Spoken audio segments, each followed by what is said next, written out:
Good afternoon. My name is Rahul. I'm here to talk about urban mobility. So whenever we take up any project, we typically use these 6 principles for planning and design of whether it's transportation, whether it's a master plan, whatever the scale of the project. These are the 6 sort of principles that we focus on. So today I'm going to talk about connect efficiently. You can go next.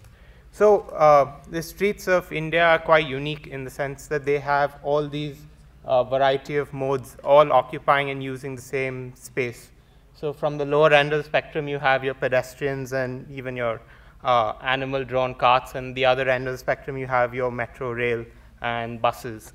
And all these different modes all use the same space, and it's very important that when you're doing transportation planning that you account for all these different modes and you ensure that they all can sort of coexist.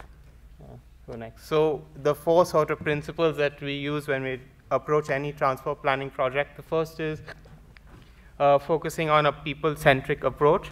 So this means that you place highest priority for pedestrian movement and ensuring that it's safe and efficient for pedestrians to use the street, because they are by far the most vulnerable on the streets, on our Indian streets.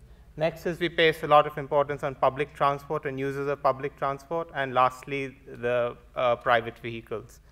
So public transport is, I feel, the solution to a lot of our traffic problems. However, just a simple investment in, say, buying 100 new buses for a city isn't going to solve the problem. It isn't going to increase the share of public transport. You kind of have to look at the big picture. You have to look at the travel time from the time the person leaves their house to the time they reach their office, and the commute itself, like the footpath, the state of the bus shelter, the entire thing. Next is that the streets for people to walk on and for it to be an attractive place and to encourage people to walk, you have to ensure that the streets are active and also well shaded, and that but thereby you're making the streets a place rather than just a space. And lastly, there seems to be a big sort of lack of trust and a trust gap between the government, who tend to do these transportation projects, and the public. And I feel it is kind of because the people aren't involved in the planning process. People don't really know what the government is doing. So maybe from the very beginning, if people are involved in the planning process, it would go a long way in sort of reducing this trust gap and sort of building consensus and reducing objections that people tend to have. Next. So I'm going to talk about 3 projects that we've worked on recently, and they're all of varying scales. So the first is in Puri.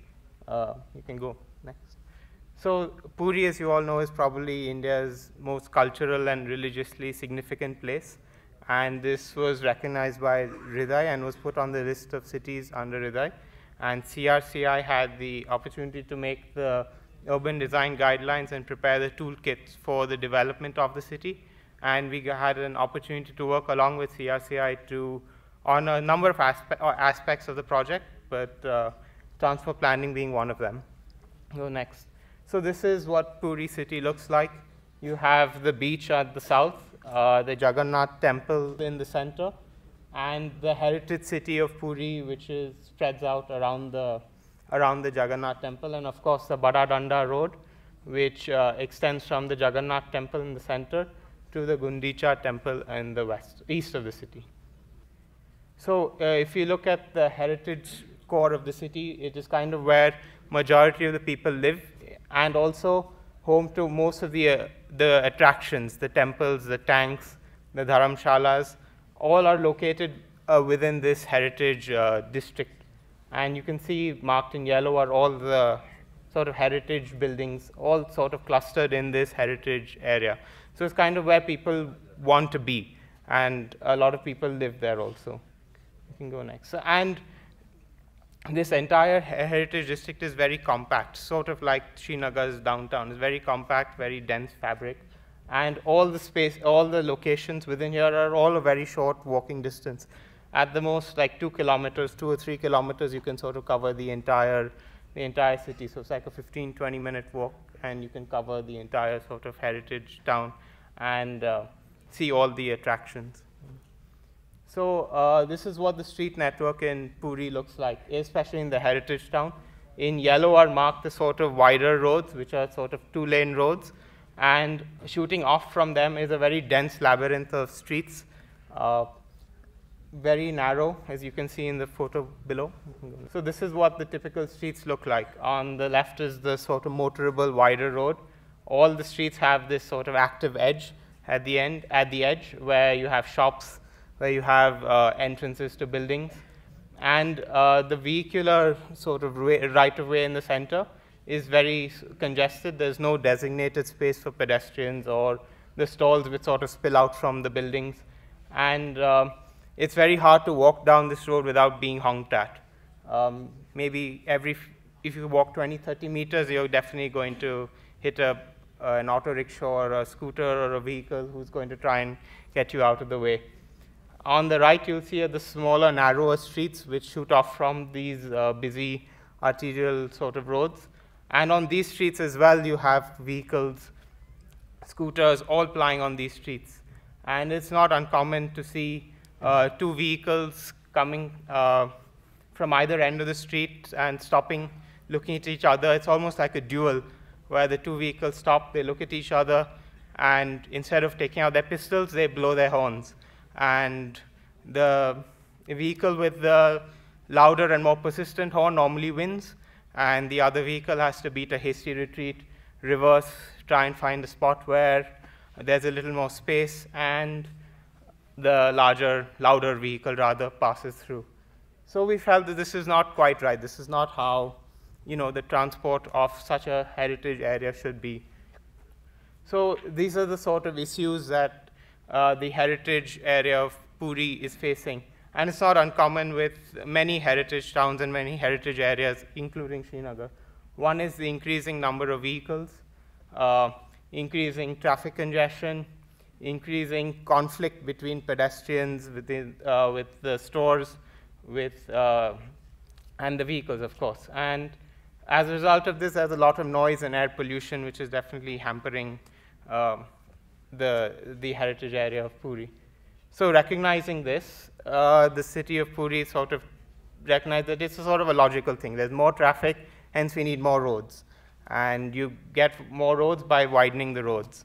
And as a result of this, a lot of the heritage structures are getting damaged, are being broken. And this is terrible, because you can't, this is a sort of heritage, and once they're gone, they're gone. Like, you're never going to see these buildings again, and they're a sort of very integral part of the city. So we thought, let's try and relook at this. So we sort of made a quick map of the heritage area, and in red you can see are the sort of the wider roads, the more motorable roads, and in lighter gray are the narrower, very narrow roads, which are like 5 meters wide at best. So we said that why don't we make these wider, more motorable roads sort of vehicle friendly, and there will be sort of loops around which the vehicles can go, and the other narrow roads which are most definitely not made for motor vehicles and cannot carry vehicular traffic should be made for pedestrians. And also the fabric is very dense, and it's very fine grain as well, so it's excellent for walking. So we should sort of capitalize on these excellent walking conditions. So and as I mentioned earlier, there is definitely an increase in number of owners of vehicles, of motorbikes, of cars, and you can't get rid of them. They're going to be there. So we thought that why don't we, at the junction of these roads where they meet, we can make these sort of transport interchange nodes. And these interchange nodes would have multiple functions. First being that the city of Puri is planning a public transport route which runs along around the edge of the heritage city. So these interchange nodes would firstly be public transport stops, for bus stops where people and locals and visitors can board buses and travel around the city, as well as being places where you can park your, where the locals can park their vehicles, their scooters, and because of how dense and how compact the entire development is these places are not going to be more than at most 500 meters from any point within the city, within the heritage core of the city. However, we also do recognize that not everybody can walk. At times, people have luggage or have some sort of handicap. So we proposed e-rickshaws, which are narrower, smaller, and can sort of traverse in these smaller lanes. The other big road in Puri is the Baradanda road, which I'm sure you'll have all seen photos of. When they have the Rath Yatra, which goes from the from the Jagannath temple to the Gundicha temple every year, and it attracts lakhs of visitors. You can go next, please. So this road is incredibly wide. It's like 40 meters at the Jagannath temple side, and it goes to almost 130 meters at the Gundicha temple side. As you can see from the photo, there is no segregation of space. You can see the vehicles, pedestrians are all sort of intermingling. You can see cars parked all the way at the edge. You can see the stalls, or also there's no fixed design for them. There's no fixed space for them. They're as wide as they like to be. And despite the road being so wide, when we were walking down the road, you get incessantly honked at. And we just felt that was ridiculous, that you have 40-meter wide road, and still there is this sort of conflict between pedestrians and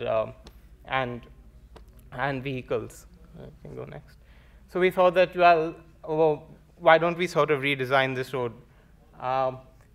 One of the criteria for designing this road is you can't have any permanent structures. You can't have a curb because of the Rath Yatra, which happens every year. So whatever divisions you have to put, they have to be sort of temporary. So we thought that since there are anyways a lot of stalls that are there, why don't we help in using these stalls as sort of these temporary stalls as sort of the dividers between the pedestrian space and the vehicular zone. Go next.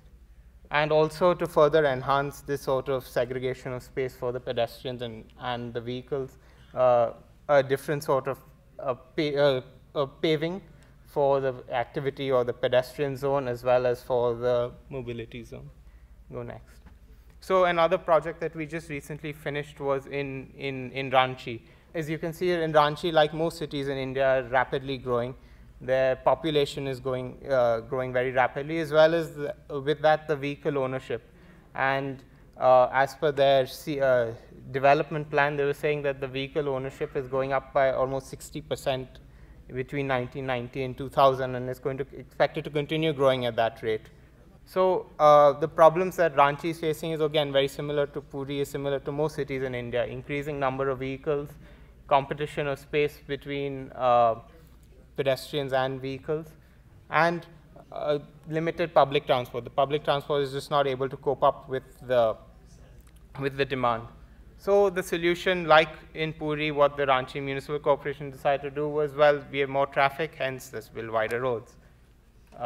But the problem with that was that they widened the roads by getting rid of the footpaths, which housed where the pedestrians moved, as well as where a lot of these little stalls were, where people were shopping. So one of the junctions that we were working on is Harmu Junction. And the key features of it are these two big parks which are on either side of it. And this Harmu bypass road is kind of the main axis of travel, with a lot of smaller internal roads meeting the junction.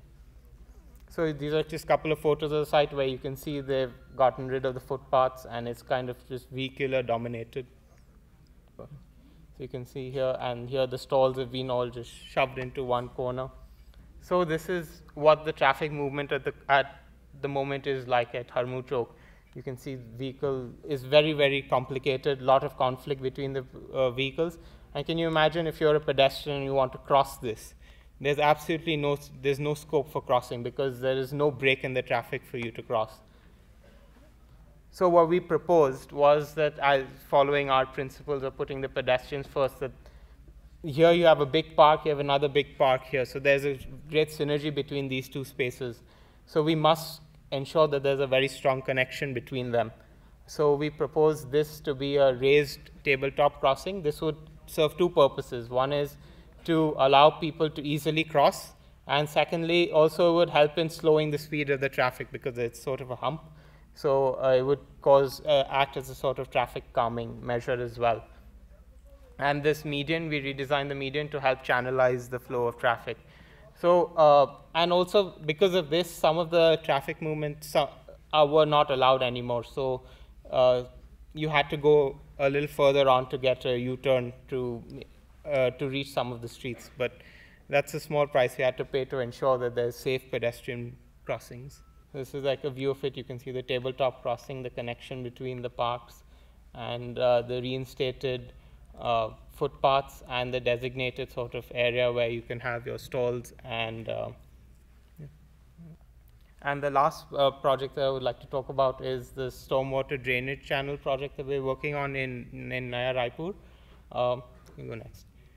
So there are 5 streams, and these are all stormwater drainage channels. So the Naya Raipur government has taken up the project of firstly developing these drains, as well as the space around them to be open spaces.